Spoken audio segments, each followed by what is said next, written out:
Hi guys, welcome to Manjari's academy. आज का topic जो बहुत इंपॉर्टेंट है आपके अपकमिंग एलएलएम एग्जाम्स के लिए वो है defamation which is given under section 499 of IPC.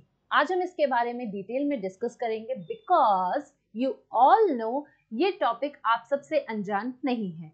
आपको पता है कि रिसेंटली राहुल गांधी का केस चल रहा है जो कि डिफेमेशन के ऊपर है। मोदी टर्म को लेके, मोदी सरनेम को लेके उन्होंने बहुत बड़ा बयान दिया था जिसके चलते उन पर डिफेमेशन का केस हो गया था। इस केस के बारे में हम फर्दर अपने केस लॉज एनालिसिस में देखेंगे, लेकिन आज उससे रिलेटेड, क्योंकि हमें पता है जब भी केस लॉज आते हैं तो केस लॉज से रिलेटेड जो इंपॉर्टेंट प्रोविजंस होते हैं वो आपके एग्जाम के लिए इंपॉर्टेंट होते हैं। तो अपकमिंग एग्जाम के लिए क्लैट पीजी, एलेट पीजी के लिए आपका डिफेमेशन का topic is very much important. They will like CLAT PG में वो एक राहुल गांधी वाले केस का एक पैसेज दे सकते हैं एंड फिर अपकमिंग जो क्वेश्चंस होते हैं, जो passage followed by the questions, उन क्वेश्चंस में वो बहुत आराम से आपसे डिफेमेशन से रिलेटेड चीजें पूछ सकते हैं। तो इसके बारे में हम डिटेल में डिस्कस करते हैं। Without wasting time let's start. Defamation, जो कि मैंने आपसे कहा कि सेक्शन 499 ऑफ आईपीसी में दे रखा है, आखिर इसकी डेफिनेशन क्या है? देखो, डिफेमेशन एक ऐसा टर्म है जो हर एक इंसान इसके बारे में जानता है। आम आदमी भी इसके बारे में जानता है। लोग कहते हैं मानहानि, ठीक, मानहानि इसका हिंदी ट्रांसलेशन टर्म हो गया। बट आखिर इसका मतलब क्या होता है? अगर हम और आप जैसे, हमने अगर लॉ ना पढ़ा होता, आपने लॉ ना पढ़ा होता, जो लोग ये वीडियो देख रहे हैं, तो एक आम आदमी जिसने लॉ नहीं पढ़ा है उसको डिफेमेशन क्या लगता है? उसको डिफेमेशन लगता है कि किसी ने भी मेरे बारे में कुछ उल्टा सीधा या बुरा कह दिया, वो उसने मुझे, मेरी पर्सनालिटी को डिफेम कर दिया। लेकिन क्या एक्चुअली इसमें इसका मतलब यही होता है? Definitely not. इसका मतलब ये नहीं होता है। डिफेमेशन इज बेसिकली जो सेक्शन 499 में दे रखा है, क्योंकि हम लॉ के स्टूडेंट हैं तो हम लॉ के पॉइंट ऑफ व्यू से समझेंगे। कोई भी पर्सन जब कोई बात बोलता है, any words, any person who by spoken और द रिटन वर्ड्स, साइन के थ्रू या विजिबल जेस्चर्स के थ्रू क्रिएट करता है या पब्लिश करता है कोई भी इम्प्यूटेशन किसी भी पर्सन के ऊपर with an intention to harm the reputation of that person. कई सारे टर्म्स है इसमें जो इंपॉर्टेंट है आपके समझने के लिए। क्या है कि एक पर्सन होना चाहिए जो कुछ बोल के या फिर किसी साइन के थ्रू या विजिबल रिप्रेजेंटेशन के थ्रू या फिर लिख के या जेस्चर के थ्रू कुछ भी क्रिएट कर रहा है या पब्लिश करवा रहा है कोई भी इम्प्यूटेशन, यानी कि जो चीज नहीं बोलनी चाहिए, the thing which is going to harm the person, वो किसी भी पर्सन को लेके बोल रहा है। एंड इंटेंशन क्या है? Intention is to harm the reputation of that person. उसको हम कहते हैं डिफेमेशन, जो सेक्शन 499 ऑफ आईपीसी में दे रखा है। क्या डिफेमेशन, जब मैं 499 की बात करती हूँ, कि यहाँ पे डिफेमेशन सिर्फ क्रिमिनल होता है? नहीं। डिफेमेशन दो तरीके के होते हैं, एक होता है सिविल डिफेमेशन, एक होता है क्रिमिनल डिफेमेशन। सिविल डिफेमेशन हम लॉ ऑफ टॉर्ट्स में पढ़ते हैं, जहां पर अगर कोई भी पर्सन किसी को भी डिफेम करता है तो वहां पर बात आती है रेमेडी के रूप में कॉम्पेंसेशन। जिसको भी कॉम्पेंसेशन चाहिए एज अ रेमेडी जब किसी पर्सन का डिफेम हुआ है तो वो लॉ ऑफ टॉर्ट्स में जाएगा, दैट मीन्स वो सिविल केस फाइल करेगा। लेकिन अगर किसी भी पर्सन को डिफेमेशन होने पर उसको चाहिए पनिशमेंट, कि वो अगले पर्सन को पनिशमेंट दिलवाएं, तो ऑब्वियस सी बात है यहाँ पर क्रिमिनल डिफेमेशन होगा। अब मोदी जी के अगेंस्ट या मोदी जी का सरनेम यूज करके, मोदी सरनेम, ठीक है, it's not only the Modi ji का सरनेम, बट मोदी कम्युनिटी को टारगेट करते हुए जो राहुल गांधी ने कहा, तो ऑब्वियस सी बात है यहाँ पर अगर मोदी जी को बुरा लग रहा है या किसी और मोदी कम्युनिटी को, तो उनको कंपेंसेशन से फर्क नहीं पड़ता। उनको चाहिए कि अगले पर्सन को पनिशमेंट दिलवाई जाए। एंड दैट्स व्हाई ये केस फाइल हुआ था अंडर सेक्शन 500 ऑफ आईपीसी, क्योंकि 500 में पनिशमेंट दे रखी है, 499 में इसकी डेफिनेशन है, 500 में इसकी पनिशमेंट है। अब मैंने अभी एक टर्म यूज करा रेपुटेशन। तो आखिर रेपुटेशन का मतलब क्या होता है? एक होता है कैरेक्टर, एक होता है रेपुटेशन। ये कई सारी टर्मिनोलॉजीज होती हैं, जब हम क्रिमिनल लॉ को पढ़ते हैं तो हमारे सामने आती है। जब आप एविडेंस एक्ट पढ़ते हैं तो उसमें भी ये टर्म्स यूज होते हैं। रेपुटेशन वो चीज होती है जो हम आईज ऑफ सोसाइटी में क्रिएट करते हैं, जो लोग हमारे बारे में सोचते हैं, वो होता है रेपुटेशन। कैरेक्टर होता है जो हम खुद का डेवलप करते हैं। हमने अपनी पिछली डीड्स के थ्रू चलते चलते जो भी एक कैरेक्टर डेवलप किया है, जो मेरा गुड कैरेक्टर है, बैड कैरेक्टर है, मेरा एक चिट्ठा है, कर्म है मेरे, जिसको हम कर्मास कहते हैं, उससे हमारा कैरेक्टर डेवलप होता है। But when we talk about the reputation, reputation होता है जो सोसाइटी मेरे बारे में सोचती है। तो जब आपकी उस रेपुटेशन को कोई हार्म पहुंचाया जाता है, वो होता है डिफेमेशन। कैरेक्टर को कोई कुछ कह रहा है, that doesn't amount to defamation. Reputation को जब होता है, विच मीन्स आपके बारे में अब सोसाइटी कुछ गलत सोचना शुरू कर चुकी है, क्योंकि उस पर बार बार अटैक किया गया है, आपके रेपुटेशन पे बार बार अटैक किया गया है, and that is when it amounts to defamation. तो अगर आप किसी पर्सन को सू करना चाहते हो तो आपके पार्ट पर जरूरी है कि आप इस्टेब्लिश करो कि रियल डैमेज हुआ है या फिर हार्म अकर हुआ है to the reputation of the person. यहाँ पर हार्म बात नहीं हो रही है कि हमारे शरीर पे कोई चोट लगी है, फिजिकल डैमेज की बात यहाँ पर नहीं हो रही है, यहाँ पे रियल डैमेज की बात हो रही है। और वो डैमेज और हार्म जो है वो पर्सन की रेपुटेशन को होना चाहिए। यानी देखा जाए तो यहाँ पे फिजिकल डैमेज नहीं हो रहा है, यहाँ पे साइकोलॉजिकल डैमेज हो रहा है। हम मेंटल लेवल पर हमें चोट पहुंचती है जब हमारी रेपुटेशन को गिराया जाता है, लोअर किया जाता है सोसाइटी की नजरों में। तो अगर ऐसा कोई भी पर्सन करता है तो उसको सू करने के लिए हमें ये जानना जरूरी है सबसे पहले कि क्या किसी पर्सन की उस पर्सन के स्टेटमेंट से रेपुटेशन पूरी सोसाइटी की नजरों में कम हो रही है। If that is true then it will amount to defamation. Second चीज जो इंपॉर्टेंट होती है वो है डिफेमेशन में पब्लिकेशन। पब्लिकेशन होना जरूरी है। मैंने और मेरे किसी फ्रेंड ने या मेरे किसी दुश्मन ने, दो लोगों ने बंद कमरे में ये सारी बातें कर ली, ठीक है, उसने मुझे उल्टा सीधा बोल दिया, मैंने उसको उल्टा सीधा बोल दिया, थर्ड पर्सन ने किसी ने भी नहीं सुना एक्सेप्ट दैट दीवार, जो हम कहते हैं दीवारों के भी कान होते हैं, तो उसको छोड़ देते हैं।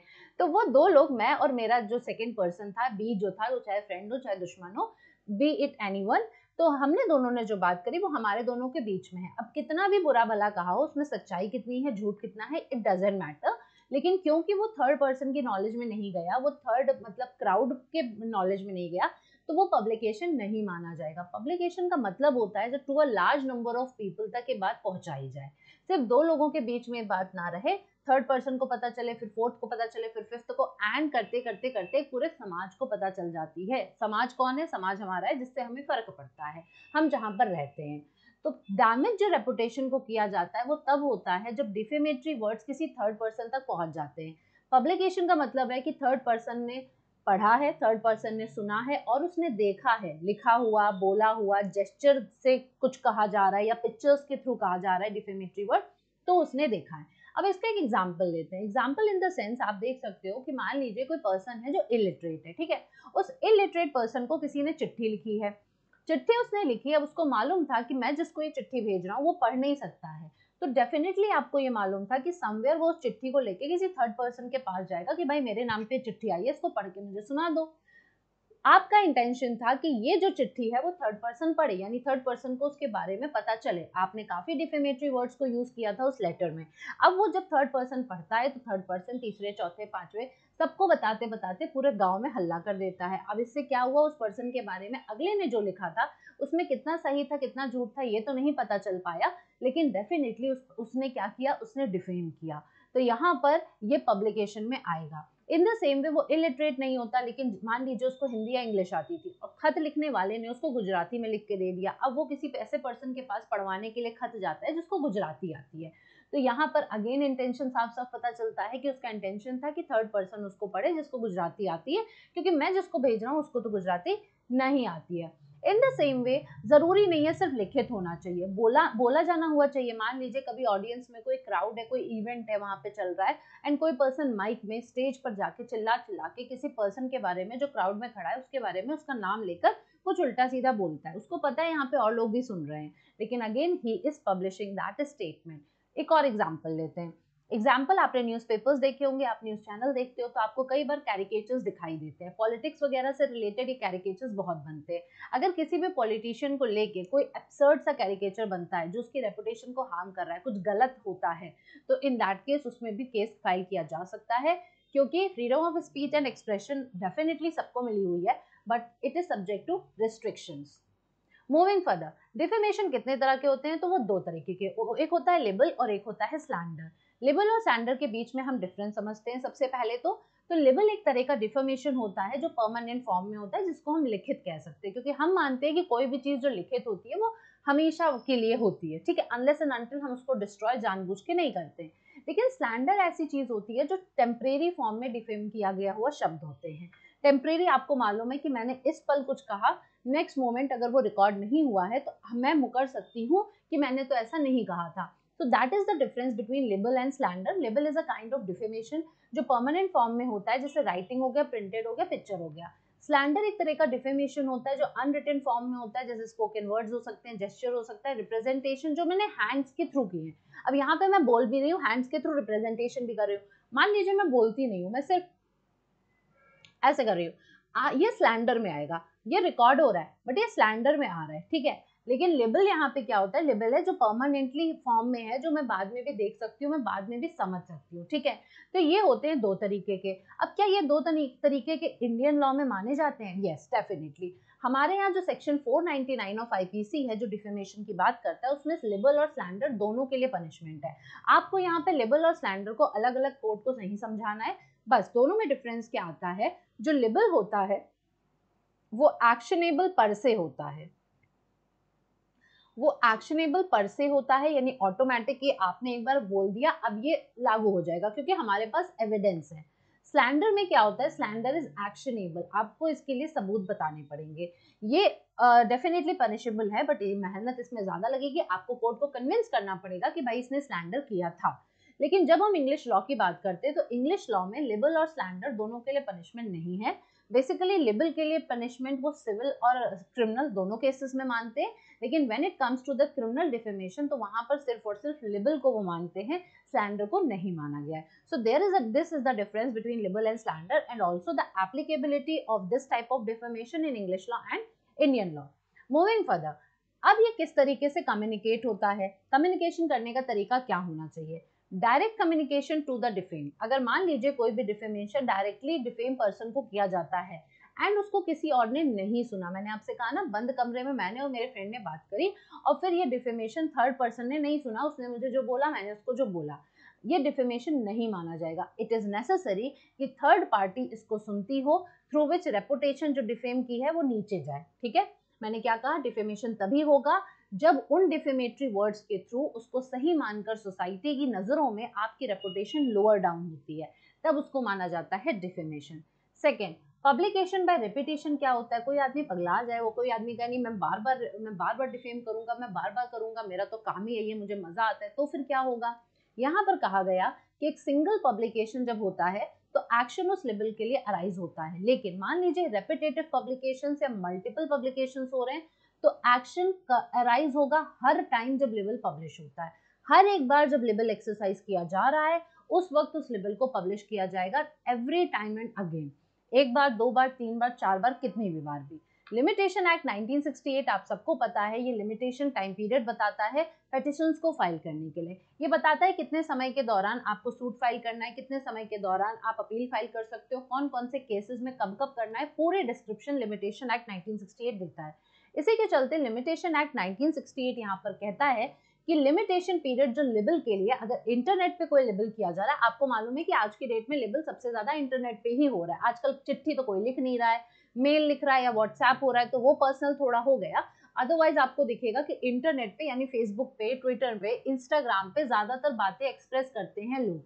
तो यहाँ पर कहा जाता है कि अगर इंटरनेट पे लेबल किया गया है तो लिमिटेशन पीरियड इज 1 ईयर, एक साल के अंदर आपको सूट फाइल करना पड़ेगा अगर आपको लगता है कि आपको डिफेम किया गया है।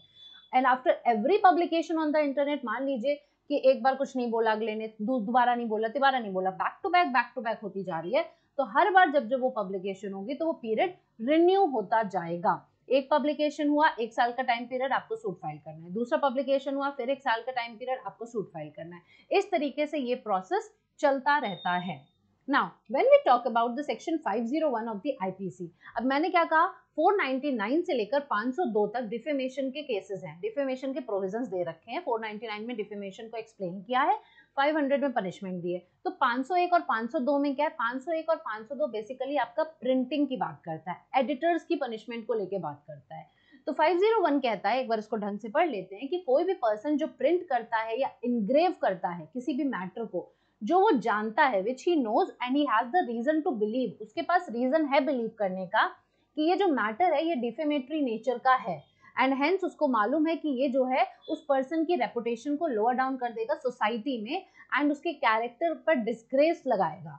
इन दैट केस उस पर्सन के लिए पनिशमेंट दे रखी है 501 में 2 साल की सजा या फिर फाइन, या दोनों प्रोवाइड किया जा सकता है। तो 501 इज बेसिकली अबाउट जो पर्सन प्रिंट करता है या एनग्रेव करता है, ये एडिटर को लेके है, ठीक है, ये एडिटर को लेके, प्रिंटर को लेके है, जो भी ये परफॉर्म करता है टास्क को। इन द सेम वे 502 जो है वो कहता है कि कोई भी पर्सन अगर बेच रहा है या ऑफर कर रहा है बेचने के लिए कोई भी ऐसा प्रिंटेड कंटेंट जो उसको पता है या उसको रीजन टू बिलीव है कि उसमें डिफेमेटरी मैटर है, तो डेफिनेटली उसको पनिश किया जाएगा। 501 में बता दिया कि डायरेक्टली उसने प्रिंट किया है। 502 में कह रहा है कि वो बेच रहा है या फिर वो ऑफर कर रहा है बेचे जाने के लिए, तो इन दैट केस उसको पनिश किया जाएगा। यहाँ पर जो पनिशमेंट है अगेन 2 साल की है, फाइन भी हो सकता है, दोनों भी इम्पोज किया जा सकता है। अब हम आते हैं कि 4 एक्सप्लेनेशंस के बारे में 499 में बताया गया है। उन एक्सप्लेनेशंस को हम आज के वीडियो में देखेंगे, लेकिन 10 एक्सेप्शंस भी दिए गए हैं which is very much important for you guys to know, उसको हम सेकेंड पार्ट में कवर करेंगे। तो यहाँ पर आता है explanation 1, defamation of the dead. अगर किसी भी डेड बॉडी, डेड पर्सन का डिफेमेशन किया जाता है तो फिर क्या होगा। इन केस मान लीजिए कोई भी पर्सन किसी दूसरे पर्सन को डिफेम करता है जो अब इस दुनिया में नहीं रहा है, जो मर चुका है, बाय एनी मीन्स, जो लिखा हुआ तरीका है या बोल के करता है या जेस्चर के थ्रू करता है या पिक्चर्स के थ्रू करता है, तो ये एक्ट डिफेमेशन में माना जाएगा। ये एक्ट जो है उस पर्सन की रेपुटेशन को हार्म करता है। अगर वो जिंदा रहता, अगर आपको लगता है कि जब वो पर्सन जिंदा होता तब ये स्टेटमेंट उसकी रेपुटेशन को हार्म करता, तो इन दैट केस यही चीज मान के उसको डिफेमेशन की कैटेगरी में रखा गया है। और तो और उसकी डेथ हो चुकी है बट उसके फैमिली मेंबर्स हैं, उसके रिलेटिव्स हैं, उसके फ्रेंड्स हैं, तो हो सकता है ये जो सेंटेंस उसके बारे में बोला जा रहा हो ये उसको नहीं बुरा अगर लगता, तो भी आज के डेट में उसके फैमिली और क्लोज रिलेटिव्स हैं जिनकी रेपुटेशन को हार्म करता है, तो इन दैट केस इसको भी डिफेमेशन की कैटेगरी में रखा जाएगा। एक्सप्लेनेशन 2 टॉक्स अबाउट कि क्या कंपनी या कलेक्शन ऑफ पर्संस का डिफेमेशन हो सकता है। यस, एब्सोल्युटली, मैंने कई बार इसका डिस्कशन किया है कि जो कंपनी होती है, जो पार्टनरशिप फर्म होती है, ये सब क्या करते हैं, कॉर्पोरेशन वगैरह, ये रिप्रेजेंट करते हैं ग्रुप ऑफ पर्संस को। तो वो पर्सन जो है वो इंडिविजुअल एंटिटी भी है, वो पहले एक सिटीजन है, वो एक पर्सन है, देन उसके बाद वो किसी और कंपनी को रिप्रेजेंट करते हैं। तो इसमें क्या है कि जो कंपनीज और एसोसिएशन, अगर किसी कलेक्टिव कंपनी के अगेंस्ट कोई केस फाइल होता है, मतलब कुछ डिफेम किया जाता है कंपनी को या फिर किसी एसोसिएशन को डिफेम किया जाता है, तो वो क्या कर सकते हैं, वो डिफेमेशन सूट उस इंडिविजुअल के अगेंस्ट फाइल कर सकते हैं। ऐसा नहीं है कि कंपनी उस चीज को चुपचाप बैठ के सुन लेगा, एंटरटेन करेगा, डेफिनेटली नॉट। अगर किसी भी कंपनी, किसी भी पार्टनरशिप फर्म, किसी भी एसोसिएशन, किसी भी कॉर्पोरेशन के अगेंस्ट कोई भी डिफेमेटरी वर्ड यूज किए जाते हैं, तो उस कंपनी और एसोसिएशन के पास राइट है कि वो सूट फाइल कर सकता है against that individual. When we talk about the explanation 3, तो यहाँ पर एक नया टर्म आता है इनोंडो। इनोंडो इज द समथिंग, जब एक क्लेवर तरीका, एक बहुत ही चालाकी वाला तरीका हम ढूंढते हैं नेगेटिव सेंटेंसेस को सार्कास्टिक वे में बोलने का। कई बार होता है हम टॉन्ट में कोई चीज कहते हैं, तो टॉन्ट में कहते तो हम पॉजिटिव वे में, लेकिन उसका इम्प्लीकेशन जो होता है वो नेगेटिव होता है। तो इस इनोंडो को भी कहा गया है कि डिफेमेशन की कैटेगरी में रखा जाएगा। ये क्लेवर वे है to speak the negative sentences in a very sarcastic way which may appear to be positive at the surface of it. 499 में अगर किसी पर्सन को इनोंडो के थ्रू डिफेम करते हैं तो ये क्रिमिनल डिफेमेशन है। इसका मैं आपको एग्जांपल बताती हूँ। ए और बी दो लोग आपस में बात कर रहे थे सी के बारे में। यहाँ पर बात होती है कि तुमको क्या लगता है कि सी किसी के साथ भेदभाव करता है, तो बी कहता है नहीं नहीं, सी तो बिल्कुल किसी के साथ भेदभाव नहीं कर सकता, सी तो बस अपने फ्रेंड्स का थोड़ा सा फेवर कर देता है, लेकिन इसको भेदभाव तो करना थोड़ी ना कहते हैं। ये क्या हो गया, सार्कास्टिक वे में एक तरह से इनोंडो है। इनोंडो मतलब है जो वो सार्कास्टिक वे में स्टेटमेंट्स को यूज कर रहा है। इसी तरीके से कभी चोरी की बात हो रही है या किसी और ऑफेंस को किए जाने की बात मान लीजिए दो लोग करते हैं कि तुम्हें क्या लगता है सी ने चोरी किया होगा, नहीं नहीं, सी तो बहुत दूध का धुला है, सी तो कभी चोरी कर ही नहीं सकता। तो ये क्या है, ये ऐसा है जो एक तरफ इंप्लीकेशन दे रहा है कि सी ने चोरी करी है, और एक तरफ क्या है, वो पॉजिटिव सेंटेंस बोल रहा है, but he is using that positive sentence in a very sarcastic way, जिससे साफ साफ पता चल रहा है कि बी कहना चाहता है कि हाँ सी ने चोरी करी है। तो इस तरह के सेंटेंसेस को भी डिफेमेशन की कैटेगरी में रखा गया है। When we talk about the last one, explanation 4, तो what is the harming reputation? मैंने आपको स्टार्टिंग में बताया कि रेपुटेशन का मतलब होता है सोसाइटी की नजरों में हमारे क्या है, सोसाइटी हमारे बारे में क्या सोचती है, वो होता है रेपुटेशन। लेकिन रेपुटेशन जब पर्सन की हार्म होती है, जब एक्ट, जो भी एक्ट किया गया है वो उसके मॉरल या इंटेलेक्चुअल कैरेक्टर को हार्म करता है, उस पर्सन की क्रेडिट को लोअर करता है, ऑल्सो उस पर्सन के रेपुटेशन को हैम्पर करता है अगर वो पर्टिकुलर एक्ट पर्सन के कैरेक्टर को लोअर डाउन कर रहा है इन रिस्पेक्ट ऑफ कास्ट और कॉलिंग, तो इन सब को माना जाता है कि हार्मिंग रेपुटेशन है। Reputation is not only about कि लोअर कर दिया, बल्कि वो पर्सन भी कहीं ना कहीं चोट खा रहा है, वो पर्सन भी कहीं ना कहीं उसकी रेपुटेशन को आप लोअर डाउन कर रहे हो, उसकी मोरालिटी डाउन हो रही है, वो इंटेलेक्चुअली आप उसको खराब कर रहे हो। तो इन सब तरीके से कहा जाता है you are harming the reputation of that person. So this was all about for the today's session defamation के बारे में। रेस्ट ऑफ द पार्ट जो एक्सेप्शंस का है वो हम नेक्स्ट पार्ट में कंप्लीट करेंगे। आई गेस आप इस लेक्चर को जरूर एंजॉय करोगे। This is very much important guys, इसको जरूर से जरूर अच्छे से ध्यान से देख लेना और इससे रिलेटेड केस लॉज वगैरह भी आप पढ़ लीजिएगा, क्योंकि this is going to be a very important topic for the upcoming LLM exams. और अगर आपकी प्रिपरेशन अभी भी स्टार्ट नहीं हुई है, आप डिलेमा में हो किस तरीके से प्रिपरेशन करनी है, तो Unacademy has come up with achievers batch for CLAT PG, AILET PG and other LLM exams. आपको पता है अपकमिंग दिसंबर में क्लैट और एलेट का एग्जाम है। आगे आपके ऑल LLM एग्जाम्स होते रहेंगे। अगर आप अपनी प्रिपरेशन को बूस्ट अप करना चाहते हो तो आप ये वाला बैच ज्वाइन कर सकते हो। मैं इसमें कॉन्स्टिट्यूशन लॉ पढ़ाती हूँ एंड आप चाहो तो मेरा रेफरल कोड MSING10 भी यूज कर सकते हो। अभी चल रहा है फ्रीडम फेस्टिवल, अगर इस वक्त आप ज्वाइन करते हैं हमारा बैच तो आपको 20% ऑफ मिलेगा, साथ ही साथ आपको 1 मंथ का एक्सटेंशन भी मिलता है। अगर आप 6 महीने लेते हैं तो 7 महीने का मिलेगा आपको, 12 महीने पे 13 महीना, 18 महीने पे 19 महीने। साथ ही साथ एक नया बैच हम लेकर आए हैं, नया ड्यूरेशन लेके आए हैं 4+1 मंथ का, क्योंकि क्लैट और एलेट में बचे हैं सिर्फ 4 महीने, तो 4+1 मंथ वाला भी आप ज्वाइन कर सकते हैं। ये ऑफर आपका 12 अगस्त तक वैलिड है। आपको सिर्फ मेरा रेफरल कोड MSING10 यूज करना है और आपको ये एक्स्ट्रा डिस्काउंट 20% ऑफ डेफिनेटली आपको मिलेगा इस कोड को यूज करने पे। क्लैट पीजी प्लस प्रोग्राम के अपने खुद के बहुत अच्छे फीचर्स हैं। यहाँ पर आपको बेस्ट एजुकेटर से पढ़ने का मौका मिलेगा। एक खास बात हमारे बैच की ये है कि डेली लाइव क्लासेस होती हैं, मॉक टेस्ट के साथ साथ लाइव टेस्ट और क्विजेस भी कराए जाते हैं, स्ट्रक्चर्ड कोर्स फॉलो किया जाता है। LLM को ध्यान में रखते हुए इन क्लास पीडीएफ बच्चों को प्रोवाइड कराया जाता है डेली केस लॉ एनालिसिस के साथ। अगर आप सिर्फ और सिर्फ कॉन्स्टिट्यूशन लॉ पढ़ना चाहते हो मुझसे तो आप ये वाला कोर्स ज्वाइन कर सकते हो। आपको QR कोड स्कैन करना है और डायरेक्ट आप सब्सक्रिप्शन ले सकते हो। अनअकैडमी स्टोर्स पर ये अवेलेबल है कोर्स एक्सक्लूसिवली 15,999 में। अगर मेरा कोड MSING10 यूज कर लिया तो आपको एक्स्ट्रा डिस्काउंट मिल जाएगा। यहाँ पर कुछ खास बातें ये है कि कॉन्स्टिट्यूशन लॉ अगर आपने एक बार मुझसे पढ़ लिया तो आपको किसी और एग्जाम के लिए अलग से कॉन्स्टिट्यूशन लॉ पढ़ने की जरूरत नहीं है, क्योंकि मैं कॉम्प्रिहेंसिव सिलेबस कॉन्स्टिट्यूशन का कवर करती हूँ। अनअकैडमी लेके आया है क्लैट पीजी 2024 के लिए मॉक टेस्ट सीरीज, जिसमें 20 full length mock test series हम कवर करते हैं। बहुत ही रीजनेबल प्राइस 1600 रुपए में ये टेस्ट सीरीज अवेलेबल है। लाइव मॉक्स करवाते हैं हम हर वीकेंड को। MSING10 ये कोड आपको यूज करना है, आपको एक्स्ट्रा डिस्काउंट मिल जाएगा 1600 पर भी। अनअकैडमी पर मैं स्पेशल लाइव फ्री क्लासेस लेती हूँ हर ट्यूसडे और थर्सडे को 6:30 बजे शाम को।